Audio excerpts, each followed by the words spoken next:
Welcome to Photoshop Lesson 1, talking about non-destructive editing and color harmonies. Now, we're going to be coloring in motivational quote posters. In this case, they have a floral background and a phrase on them. The example I'm going to be showing you today says, "Believe in dreams," and it has a floral background. Now, what we're going to do is we're going to choose the colors that we're going to include on this design, and we're going to do that by going to Adobe Color, which is actually color.adobe.com. And on here, I've just gone into the Create tab, and on the color wheel, what I'm going to do is I'm going to play with different color harmonies. An analogous color harmony means that all of the colors are next to each other on the color wheel. We have our warm colors that go from kind of the yellow to the red, and we have our cooler colors that go from this blue to the green. So in an analogous color harmony, the colors are all going to be from colors that are touching on this color wheel. If we go to a monochromatic, they're all going to be within a single line on that color wheel. If we go to complementary are going to be on opposite sides of the color wheel. Our reds are going to be opposite of greens. Our oranges are going to be opposite of blues, right? And as you go around, you're going to kind of see how that transition goes. Our purples are going to be opposites of yellows, and so forth and so on. So the colors move around. And if you just grab onto one, you can move them around until you find some interesting ones. Now, for this first example, complementary is usually going to be the easiest for you to choose from. If I were to go with maybe the red and green, I'm going to come up with a pretty complementary color palette that I can use for my design. Or I can go to something like a split complementary, where I have a little bit more variety. Or I can go into a triad. So just play around with the color combinations that you can find. And then we're going to choose that those colors. We're going to put those into Photoshop. I think I'm going to go with this color palette. And I don't necessarily have to use all 6 of these colors. It's just going to give me an option to kind of play around with the color as I'm doing this in Photoshop. Now, what you see down here is called a hex code. This hex code, starting with the hashtag or pound sign, then followed by numbers and letters, represent a specific color, and it tells the computer what color it wants to create. Now, I'm not going to go deep into hex codes with you right now because it will blow your mind, but we are just going to copy these and put them into Photoshop. So I'm going to start with just one of them. I'm going to start with this kind of purple pink. I'm just going to hover over the hex code and click on copy. And then I'm going to go into my Photoshop document, and I'm going to come over here to where it has the layers panel. Now, if you don't see your Photoshop set up to look like mine, what you're going to do is go to Window, Workspace, and go to Reset Essentials. Essentials is the workspace that I'm working in. Now, if I click on that, it might make some changes to my screen as well. I like to have my toolbars set up so that I can see them side by side. Also because I tend to zoom in on my screen, so it makes it harder for you to find the same tools. So you can open that up or keep it closed. Just keep in mind, if you don't have it looking like mine, you may have a harder time finding some of the things that I'm showing you. So we're going to go over to the layers panel. And over here, you're going to find at the bottom right-hand corner, you're going to find a layers panel. If you hover over any tool in Photoshop, it will actually give you a video that shows you exactly how to use it. So you can click on that video and it will show you some more information, but I'm going to try and narrow it down for you right now. So with this layers panel, we're just going to be adding on a couple of new layers. We're going to add on 5, maybe 6 colors total. And I'm just going to click on the plus sign button down here. So I'm clicking on the plus sign, and I'm just clicking on it a couple times. You'll notice that these all say layer 1, layer 2, layer 3, etc. I'm going to rename layer 1 to background.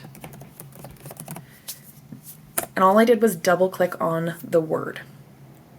Here's where I want to copy and paste that hex code. So I'm going to go Control V to paste. And then I'm going to just put a space because I can't read that hex code by itself. I don't necessarily know what color that is, so I'm going to put in, purple. And that's a note for me. But it's also a note for other designers who don't necessarily know how to read the hex codes immediately. But putting that hex code in there allows them to know instantly this is the color that we're using. So you have your hex code. We're going to go back over to Adobe and we're going to grab the rest of those hex codes and put them into the rest of the layers. Okay, so I'm going to go back over to my space here. I'm going to grab my pink.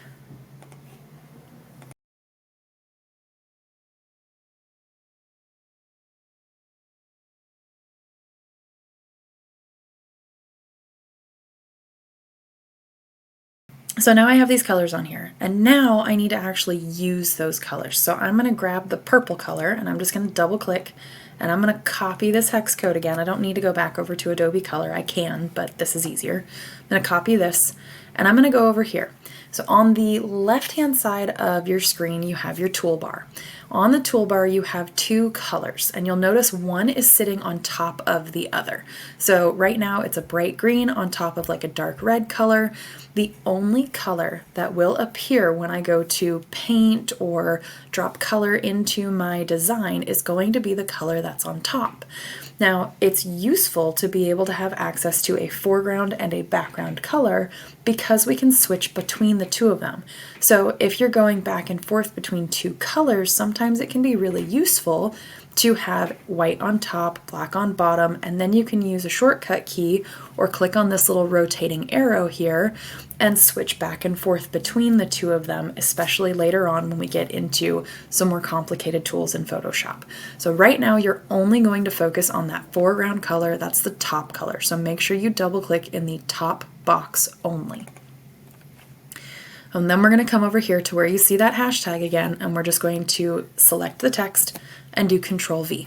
And it's okay if the hashtag appears again. And that's going to give you your color. Once you have that color, you're going to find the Paint Bucket tool. Now, if this is your first time in Photoshop, your Paint Bucket tool will likely look like the Gradient tool. And that's just because that's the default tool in Photoshop.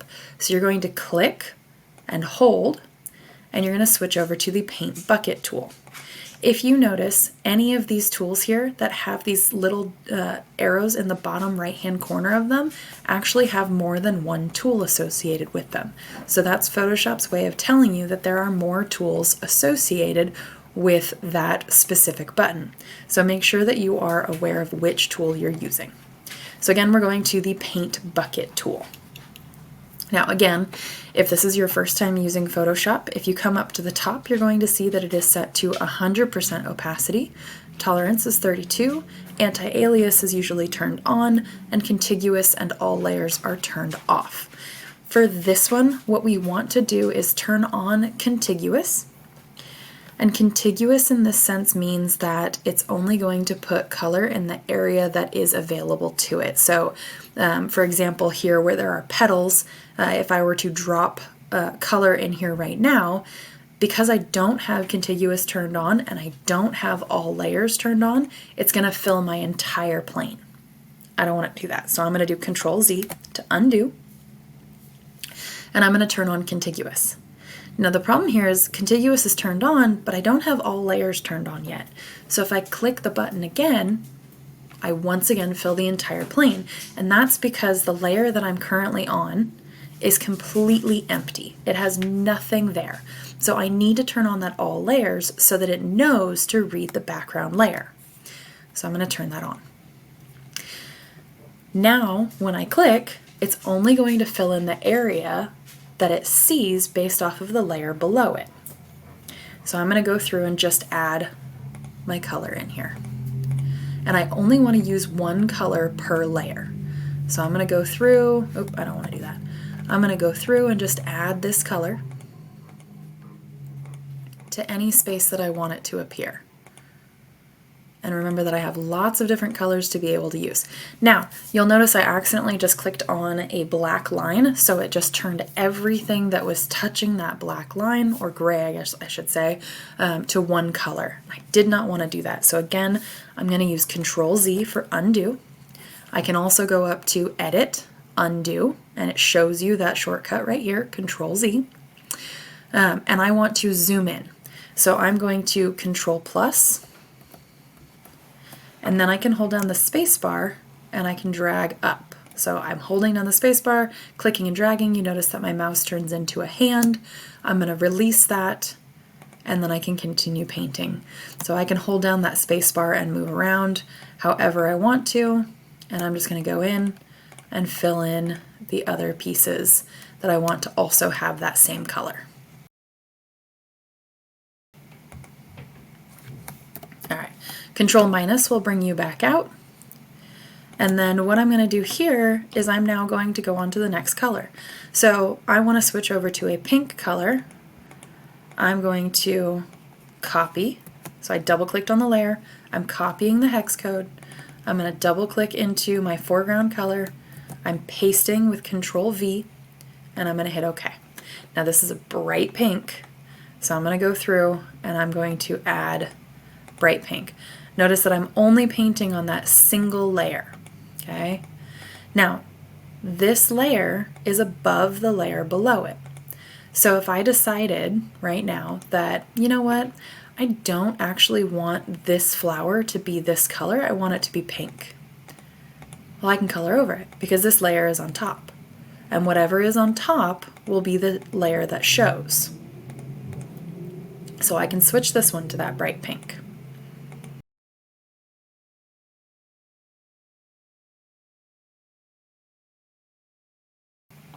The pink layer that I just painted here is now on top, but I can move my layers around. So if I decided I wanted to move the purple forward, now the purple is on top. So I can still make that change, and that's one of the beautiful pieces of non-destructive editing. We can turn off these layers and our original layer is untouched. So that's why you want to keep one color per layer and keep every color on the individual layers you're choosing and off that background.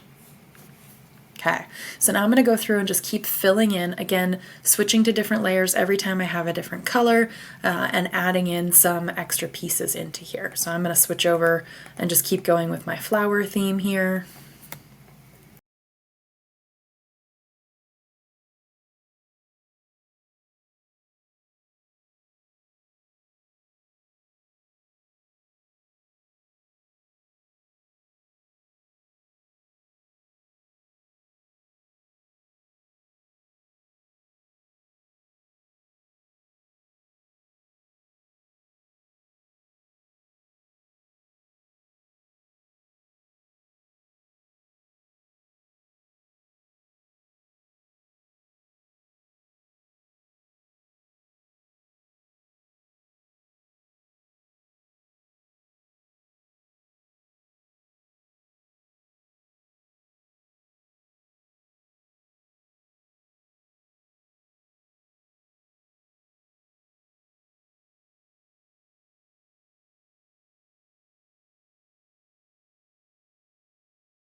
Okay, so now all I have left is the insides of this flower and the words. So I may want to add another color, and in this case I can add on a color and I can kind of choose a color that might work best.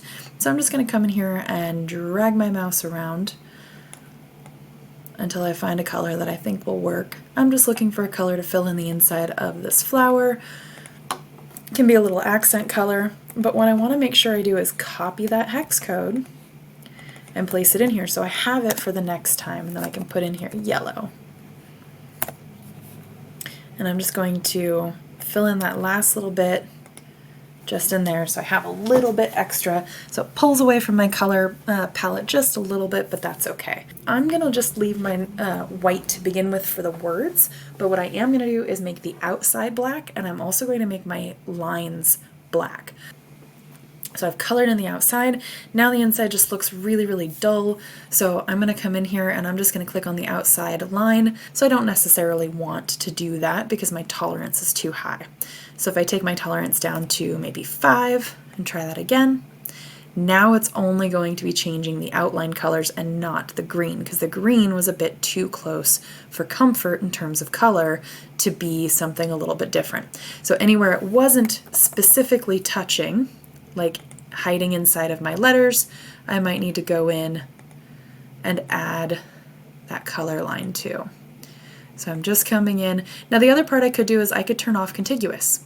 If I turn off Contiguous and I find one of these lines and I just click right here, you're going to notice that inside of this B, over here, over here, over here, all of these are going to become the same color. So I'm going to click that.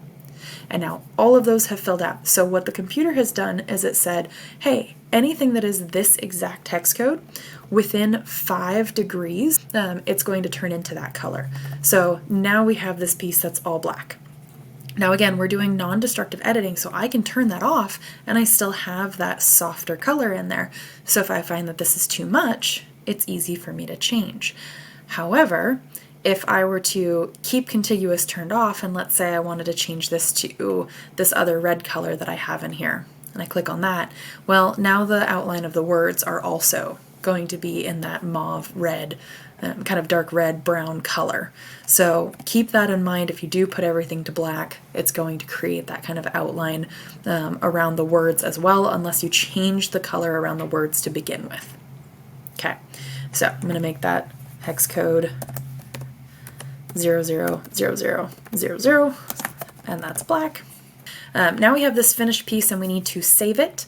So the next piece you need to do is go to File, Save As, and then based off of where your teacher has instructed you to save your work, you're going to then save your Photoshop file to that location with your naming protocol. And that is the conclusion of our Photoshop Lesson 1. Today we went over Adobe Color, so we talked about color harmonies. We talked about non-destructive editing. We set your workspace. We talked about the layers panel, how layers stack. So a layer on the bottom is going to be the last, it's the bottom piece. So anything that gets stacked on top of it, we see on top of that. We notice that with our pink and our purple. So remember, I can move those around and change which color my flower is, just based off of which direction I move that. We've talked about naming your layers, so double-clicking on those layers and naming them. We introduced the hex codes. We talked about Paint Bucket tool, and that it's underneath the Gradient tool, that you need to turn on Contiguous and all layers, and what those two refer to. We talked about foreground color and background color, how to hide your layers, so you can check to see if you have all your same color on one layer. So just clicking on the eyeball over here to see that your color is in fact on just one specific layer. We talked about naming protocols, so when you save your file, exactly what you need to name it as, and where to save it, and how to save it. Now, once you've saved it once, you can easily just do Control-S, and it will continue saving that same file in that same location that you have it in now. So just keep that in mind. And then lastly, we also talked about Control-Z. So we went over a lot of stuff in here. Have some fun with it, and that is Lesson 1.